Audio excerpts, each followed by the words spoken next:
तप बल शंभु करे संहारा, तप बल शेष सहे मय भारा।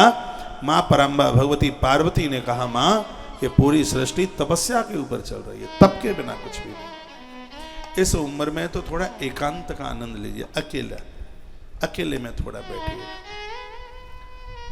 अब आपको अभ्यास नहीं है, मैं 365 दिन अपने कमरे में अकेला ही होता हूँ, 365 दिन की बात कर रहा हूँ।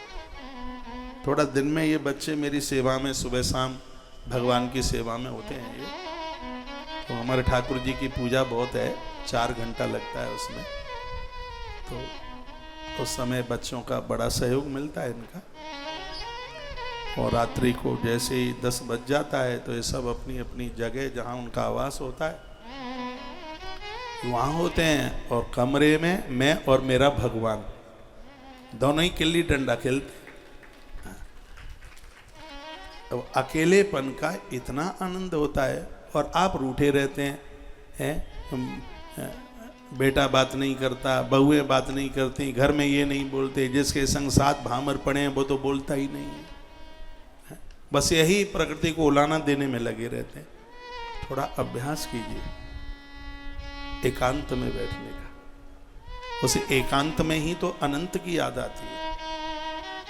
अंदर से बड़े बड़े प्रश्न उठते हैं, तब एक आवाज आती है, वो आवाज मीरा की होती है, मेरो तो गिरधर गोपाल दूसरो ना कोई। कोई नाभि से आवाज बोल दे, द्वारका जी में द्वारकाधीश की बाजुआं बाहर निकलकर मीरा को छाती से लगा लेते हैं, मीरा समाहित हो जाती है भगवान के बेटे। लेकिन गृहस्थी लोग इतने परेशान होते हैं, बहू बात नहीं करती, आदमी बात नहीं करता, बच्चे बात नहीं करते।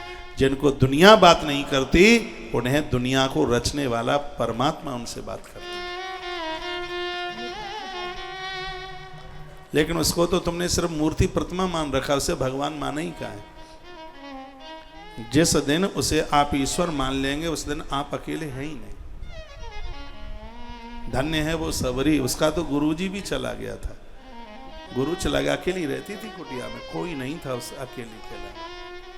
गुरुदेव ने कहा था, बेटा तुझे कहीं जाने की जरूरत नहीं है, भगवान यहीं आए। सबरी ने कहा, गुरुजी मुझे कैसे पता लगेगा कि भगवान ही आए?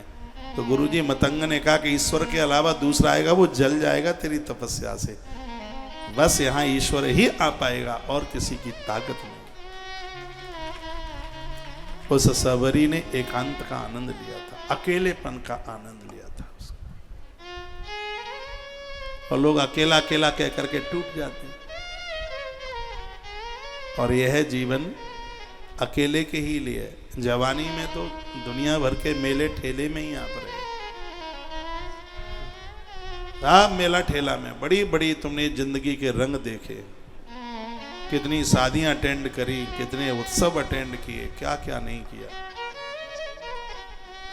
अब यही बचा खुचा जो समय है, मन लागो रे मेरो राम फकीरी में, इसमें तो आदमी फकीर फक्कड़ ही हो जाता है।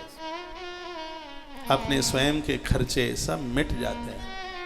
एक संतुष्टि तो इसी जीवन में मिलती है, एक सहूलियती, एक जागृति का तो पाठ इसी उम्र में पढ़ पाते हैं।